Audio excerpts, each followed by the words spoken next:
Hi! I'm your MC JMC Matthew. And I'm your MC JMC JM. And we're two gay BFFs predicting the 2025 Grammys. I think last year was a really good year for pop music. Sobra. Kaya na-excited kami i-predict yung top 4 categories. Record of the Year, Song of the Year, Album of the Year, and Best New Artist. First up, Record of the Year. How do we feel about this list? I think this list is pretty comprehensive ng mga sikat na songs last year, no? Yung mga songs talaga dito parang nag-create ng kanya-kanyang moments in pop music. We have Beyonce and Taylor Swift coming back this year. Tapos may mga newcomers tayo like Chappell Roan and Sabrina Carpenter and Charli XCX na 10 years ago pa sila pero like ngayon lang sila ngayon lang sila nag-rise. And we have the Beatles in the list. Actually, dun lang ako sa Now and Then, hindi familiar. So, who do you think will win among the list? So, I think will win. I think we have the same answer. Okay, let's say it together. 1, 2, 3. Birds of a Feather. Bakit Birds of a Feather? Ikaw, anong reason mo bakit Birds of a Feather? Si Billie Eilish kasi she's like an Academy darling. Like, super nananalo talaga siya ng mga awards. Yung era niya na to, it's very critically acclaimed. Oo. Yung album, no? Tsaka yung songs. Same reason din, parang ano talaga siya, love na love siya ng Grammys. Lagi siyang nananalo and nananominate. And sa track record nung Grammys, di ba pinanalo din siya for What Was I Made For? Just medyo unexpected din, nanalo siya last year. So parang hindi malabo na ibigay din sa kanya ngayon this year. Diba? Hanggang ngayon nga sikat pa din siya, nirelease siya parang mid-year pa nung 2024, like March pa. Oo. Parang March pa siya release. Hanggang ngayon, ano pa rin siya, relevant pa rin. And amazing nga yung song, yung composition. Saka parang something new siya sa discography ni Billie Eilish kasi yung mga last mga songs niya, di ba, parang moody and dark yung vibes. Tapos ito parang upbeat. I think Birds of a Feather is the record of this year. This year? I think Birds of a Feather is the record of the year. Yeah. This year. This year. Record of the year. It has a high chance of winning. And we wouldn't be mad if manalo siya. Kasi, ayun guys, gusto namin manalo. So, for the second point, who do you think should win? For me, who should win, I think Espresso by Sabrina Carpenter. Kasi lumabas siya at the right time last year. Kasi summer siya lumabas last year eh. Tapos sobrang summer vibes nung song. Tapos parang nagra-ride na siya sa success ni Sabrina that time na. Diba sikat na sikat yung Feather and Nonsense. Parang nagba-viral siya. Tapos na-cement lalo yung niya, popularity nung lumabas yung Espresso. Tapos lahat talaga alam yung song. Tapos it captured the summer feeling of 2024 talaga. Which is saying something. Kasi sobrang daming magagandang pop music na lumabas. Pero hindi natabunan yung Espresso. Which is parang Birds of a Feather din na hanggang ngayon, pa rin siya. Relevant pa rin. Pinapatugtog pa rin. So, I think should win naman is Good Luck Babe. Ni Chappell Roan. Kasi it's very unprecedented sa pop music na first of all, it's a lesbian artist. Like, it's a sapphic song. So, it's a big win for the LGBT. Sabi. Yung Good Luck Babe, parang it reminded me of the success nung starting pa lang si Lady Gaga. Diba? Kasi yung message tapos yung camp na itsura, very reminiscent. Oo nga, no? Kasi yung poker face, poker face. Yun pala yun. Yung pala yun. Okay, kakabag may sexuality yun. You can read my poker face.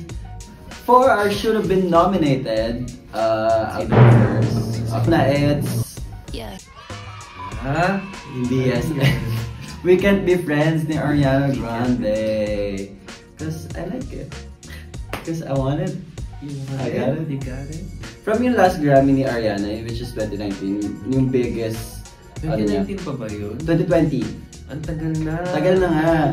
And then wala siya napanalunan. And then, somehow, hindi rin nominated yung We Can't Be Friends this year. And I think that's sad. And I think it's time we give Ariana her flowers because we can't be friends. Pinag-usapan talaga siya because it's about her and Dalton Gomez's their marriage. Saka nakatulong din yung MV niya, di ba? Super talked about din nung nirelease yung music video. Kaya nakatulong siya sa popularity ng song. Should have been nominated ko ay Die With A Smile by Lady Gaga and Bruno Mars. Oo nga. It's weird. It's weird na wala. It's literally one of the biggest songs of last year. Totoo. Tapos ang iconic talaga ng collab na yun, grabe. Sino mag-aakala na magko-collab si Lady Gaga at si Bruno Mars? Out of the blue. Tapos parang nakakatuwa na relevant pa rin sila after ilang years na in the industry. Di ba halos contemporary sila? Magkasabay sila nag-ready, parang around early 2010s. Tapos after 15 years, they're still hitting the charts. They're still staying relevant and releasing pop bangers like Die With A Smile. Bagay na bagay sa kanila and sobrang perfect talaga ng combination nila. That's why I think it should have been nominated. Sayang for Record of the Year. So that was our predictions for Record of the Year. So up next, we have Album of the Year. Yung list na to, nakakatuwa din, halos lahat pop albums. Ay, oo nga. Ang saya, puro siya main pop girlies and we have two boys. Oo nga, no? Parang female-centric na talaga yung album. Nakakatawa namin female. Sila talaga yung nag-define ng last year's music. Totoo. Sabi nga ni Beyonce, who run the world? Girls? Who run the world? Girls? Galing mo na. Nabasa mo pa yung kanta ni Beyonce. In line with Beyonce. I think it's a no-brainer. It's a no-brainer. I think ibibigay na to ng Grammys kay Beyonce. So I think Cowboy Carter is gonna win Album of the Year because it's fucking Beyonce. It's Beyonce, guys. No explanation needed. Beyonce? Yeah. Beyonce! And also, sa lahat ng album sa list, parang siya lang yung artist na nag-try ng something out of their comfort zone. Diba? Kasi country music siya, pero nagawa niya pa rin Beyonce-fied. Parang hindi siya awkward na bigla siyang nag-country. Parang ang ganda ng transition from Renaissance. Which I think also, Renaissance should have won Album of the Year then. So, why not bigay niya na Grammys kay Beyonce? Sobrang cohesive ng Cowboy Carter. Kahit may element siya ng pop, rock, and other genres. Pa rin siya, country, R&B pa din. Which is, ayun naman talaga yung background ni Beyonce. Because she's from Texas. Ikaw, who do you think will win? Ako, judging from Grammys, I think ang mananalo is Jessie Volume 4. Bakit Jessie Volume 4? Hindi kasi from this list na parang ang daming strong contenders. Naalala ko yung moment na nanalo si Jacob Bellion. John Bellion. Si John Bellion. Sorry po, John Bellion. Kasi ang naalala ko din is nung ina-expect nila na manalo si Taylor Swift sa All Too Well, binigay din nila yung Song of the Year, Record of the Year sa Old Artist. Nung ina-expect natin si Taylor Swift na manalo for Song of the Year yata, yung Record of the Year, binigay nila sa someone unexpected yung award. So feeling ko mananalo si Jacob Collier because ngayon ko siya nakita na naging mainstream. Kung kanina na siya nakipag-collab, like Coldplay, he knows how to make waves to his name. Saka sikat siya sa sa mga peers niya, alam ko. Parang musical genius talaga tingin sa. Oo nga, no? Ganon din naman yung Grammys, ibibigay din nila sa someone unexpected. I think you're right. I kinda see it happening nga. Okay. Thanks. Pero still, guys, Grammys, give it to Beyonce. So who do you think should win na? Of course, it's Cowboy Carter again. It's Beyonce. No explanation needed. Siya yung most nominated, di ba? And most Grammy wins na. Nominated artist si Beyonce. Oo, sa Grammys. At sa Album of the Year na lang wala siya. Album of the Year na lang wala siya. Ibigay nyo na Grammys. Nakakainis kayo. Nawawalan kayo ng credibility. Kaya nagagalit si Jay-Z. Diba? Bakit hindi niya ibigay kasi nagagalit si Gio asawa niya? I think then deserved din ni Beyonce for this album. It was autobiographical. And then I like 16 Carriages. And then napasok niya pa yung Jolie. Parang it's really autobiographical of her life. Tapos, ano pa rin, parang inline pa rin sa life niya yung Jolene, kahit hindi naman siya nagsulat. Galing nga. Feeling ko kung ibibigay nila ito kay Beyonce, she really deserves to win. Yeah. But who do you think should win? Oh. Is it the same? What album I think should win is Brat by Charli XCX. And if we look back at 2020, I think isa to sa mga like peak moments ng monoculture. Kasi lahat like Neon Green, maalala mo Brat, Anywhere You Are. Tapos yung text, like yung font in Generate style, like she really created a moment out of something na was uniquely hers. In regards to the album, like Cowboy Carter, yung Brat, it's very her. It's her personal story na hindi natin nakita sa mga past albums ni Charli XCX. Kasi we have Sympathy is a Knife, and then we have her talking about being a mother, like quitting the party girl life, and then we have her talking about her friendship with Lorde. Brat is really the album of the year kasi in terms of the singles, like nag-chart naman sila na maayos, and what strikes me most, kahit din yung mga non-singles, like yung Apple, nagawa niya pa rin na magkaroon ng moment sa TikTok. So, I think album of the year is Brat. Brat Summer was everywhere. Even in the Philippines, di ba? May mga photos pa ng jeep na pinapaintan na neon green, tapos may photo ni Charli. Ayan siya, guys. I agree. Parang if nanalo nga yung Brat, I wouldn't be mad. I would get it. Because Brat really does deserve album of the year. And she really created the sound for 2024 kasi I think after nung 360, lumabas na yung mga songs na Crazy by La Seraphim, and then Whiplash by, like yung bass heavy na mga kanta na pang club. I think. So, parang she's starting a trajectory of pop music na mas naglilin na tayo sa hyperpop. So out of all the lists, ano pa yung mga wala dito na you think should have been there? Ikaw muna. Ako muna? Are you sure? Yes. You really wanna know? Okay. I know it's a controversial opinion. Ay, controversial? Is this?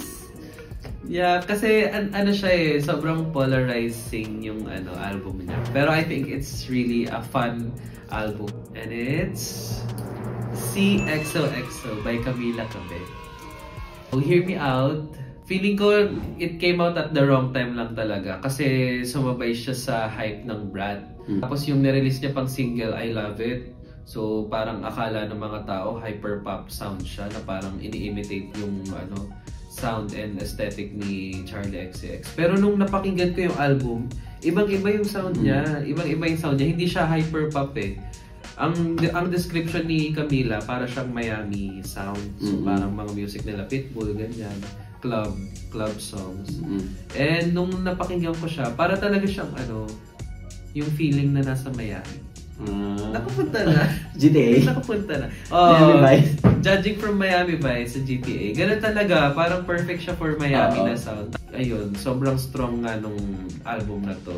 You guys should give it a listen. Give it a try. It's really one of the best albums of the year. At least for me.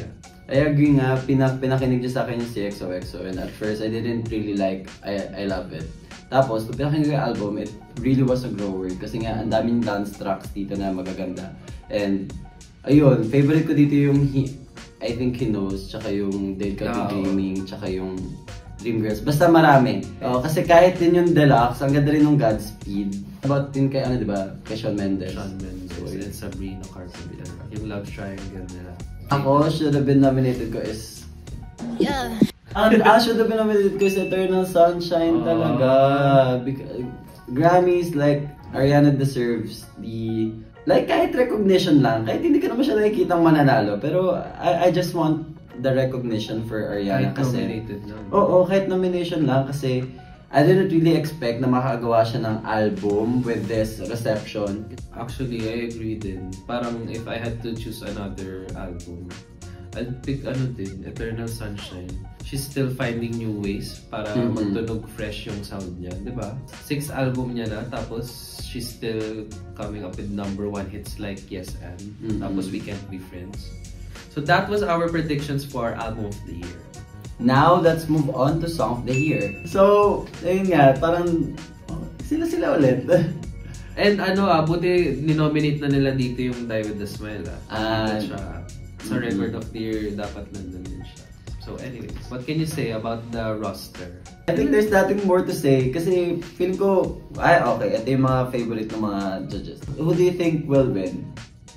I think will win Die With A Smile. Die With A Smile. Yeah, by Lady Gaga, Bruno Mars. Kasi it's iconic collaboration nga. Tapos ang laki niya rin sa charts. Nagna-number 1 siya worldwide, sa US. And yung mismong song, yung melody niya, yung ang sa roster na to, stand out siya kasi power ballad siya eh. Which is you don't see very often ngayon sa pop landscape ngayon kasi lahat parang hyper pop sound. So I think it stands out and it's iconic and it's Lady Gaga and it's Bruno Mars. There's a strong chance na sila yung magte-take home ng Song of the Year. How about you? Ako naman, I think will win is Please Please Please by Sabrina Carpenter. Why? Kasi yun yung Sabrina Carpenter dito. I think magbibigay sila ng award kay Sabrina Carpenter because this was really her year. Kaya natin talaga siya sumikat and then she was really the it girl. She was really the main pop girl of 2024. So, yung Please Please Please, it's unexpected din kay Sabrina. Kaya I think ito yung pinasa nila and not Espresso. So, ayun. For some reason, Please Please Please, hindi ko siya nagustuhan din nung una kasi it's very different from Espresso. And yun yung siguro yung like the quality niya na maganda is really a grower. So I think that says about like Sabrina Carpenter and Jack Antonoff. Tapos naalala ko, sabay natin siya pinakinggan, di ba? Nung release niya. Kasi kasabay niya yung MV. Sabi namin, flop era na ni Sabrina. Pero LSS siya. Sobrang grower niya. So ang galing nga ng pagkakasulat nung song. Parang alam ni Sabrina yung tingin niya magiging hit single. Hindi siya nagkamali, naging hit talaga yung Please Please Please. Parang ito yung first song niya na nag-number 1 sa US charts. Tapos naging number 1 din sa global Spotify charts. Yung Espresso nag-peak lang siya at number 3 sa US. So hindi siya nag-number 1? Hindi siya nag-number 1. Nakakagulat nga eh. Tsaka din, maganda rin yung pag-market niya dito kasi nilagay niya yung boyfriend niya. Yeah, oo nga. Si Barry Keoghan. Ayun. Naalala natin. So ayun. So I think Please Please Please will win along with Die With A Smile. Tie. It's a tie. It's gonna be a tie, guys. It's gonna be a tie. So who do we think should win naman? I think we have the same answer. Okay, should we say it together? 1, 2, 3, go. Not like us. Not like us. Ayun. Ako kasi ito yung pinili ko na should win kasi in terms of Song of the Year, sinerch ko, parang it's about the lyrics. And then, kahit hindi ako fan, like, lagi ko naririnig yung Not Like Us and lagi ko naririnig yung A minor. After nun, nalaman ko na about pala to kay Drake. Super witty, ang galing ng pagkakasulat ng lyrics. And it's really a jab at Drake and it's really a testament. It's a really, na magaling talaga siya magsulat ng lyrics si Kendrick Lamar. Alam ko, sinulat tong Not Like Us parang a few hours after i-release yung diss track ni Drake. So parang ilang oras lang na sulat niya na agad yung kantang to, which is sobrang amazing. Tapos nung ni-release siya, sobrang nag-boom din siya, naging hit siya. Kahit yung music video, sobrang hit. Tapos ayun pala, ang ganda rin ng album ni Kendrick Lamar. Stream GNX, guys.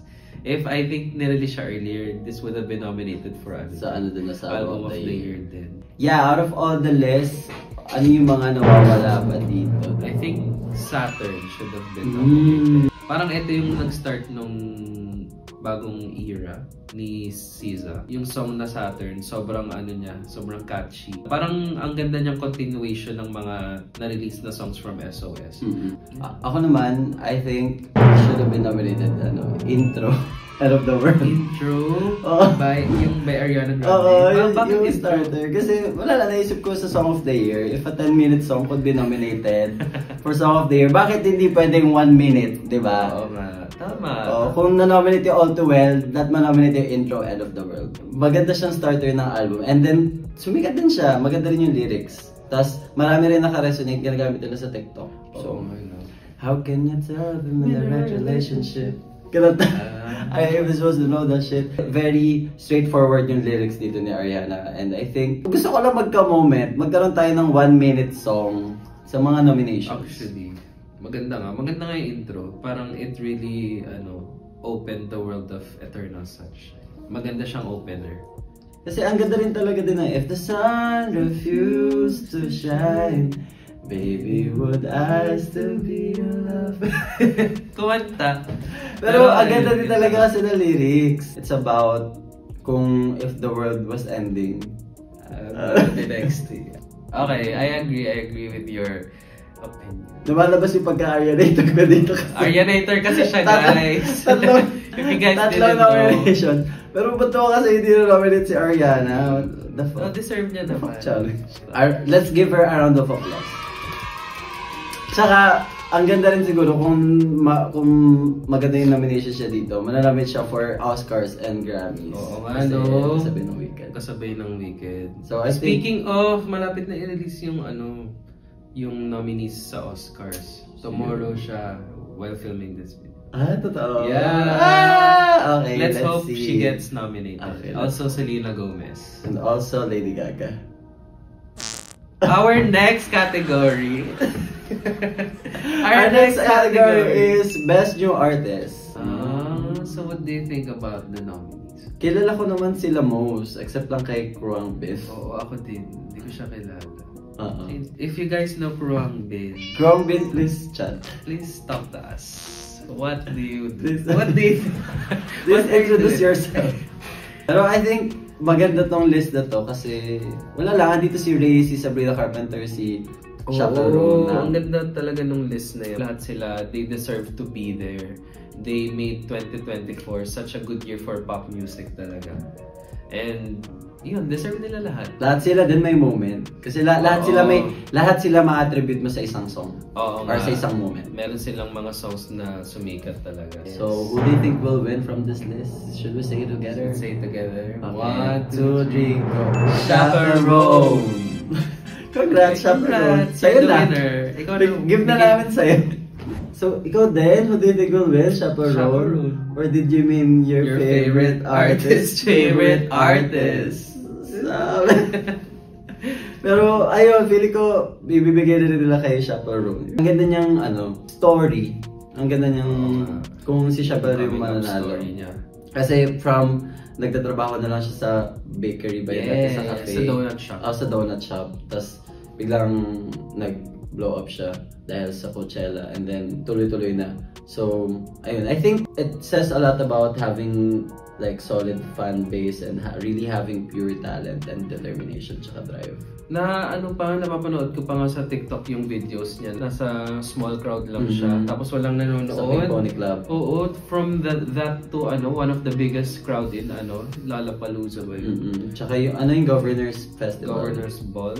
Ganun. Ang galing talaga. Tapos yung debut album niya, pop bangers lahat, no? Parang walang tapon. Tapos ang confident pakinggan nung sound. Parang sobrang confident niyang artist for a debut. Kasi kahit yung look niya, yung persona niya, parang siya, very calculated in a way. Alam mo talaga na nagmamatter talaga sa kanya yung artistry. Kaya deserve niya talaga, we think, na manalo ng Best New Artist. Looks like she was born for this. Yeah, she was born to make pop music. Kasi kahit yung pag nag-interview siya, like she really knows how to make a moment. And yeah, I think that says a lot about a Best New Artist. So who do we think should win? So my pick for who should win the category is Ray. I know she's not that famous, but I had the chance to listen to her album. Sobrang cohesive, sobrang ganda, and sobrang yung lyrics talaga yung nagdala for me kasi about siya sa story ni Ray. And grabe, sobrang naging successful niya na independent artist nung nirelease niya yung My 21st Century Blues. Nanalo siya ng 8 awards, I think, that night sa Brit Awards, which is parang yung UK equivalent ng Grammys. And record yun. Natalo niya si Adele. Kasi si Adele parang 7 lang yung awards na napanalunan that night. Basta for me, sobrang deserve talaga ni Ray. Kasi kakaiba yung sound niya. She's like a mix of Adele, Amy Winehouse na parang may hip-hop elements, which is hindi ko masyadong napapakinggan. And very unique yung sound niya sa pop ngayon, sa pop music today. I think si Chappell Roan pa rin yung should win ko kasi wala, it's really a good story. I have nothing to say more. Ayun lang. Sabi ko na eh. Pero si Chappell Roan din, wala, ang ganda niyang queer icon. I think. We haven't had a good queer icon in since Sam Smith. Since Billie Eilish. Okay na. Siya yung pinaka niro-root for ko because she really came out of the blue. Parang by definition of best new artist, siya talaga yung, I think sa Lisa, siya lang talaga yung new artist talaga true. Nag-come up this year. So it would make a lot of sense if she won best new artist because she's literally a new artist this year. Kasi mostly sa nasa list they've been famous for a while but they just blew up this year. So I think Chappell really deserves it.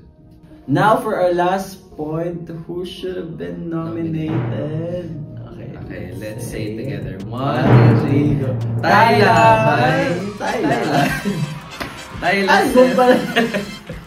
Si Tyla! Tyla, yes guys! Yes, Tyla! Congratulations for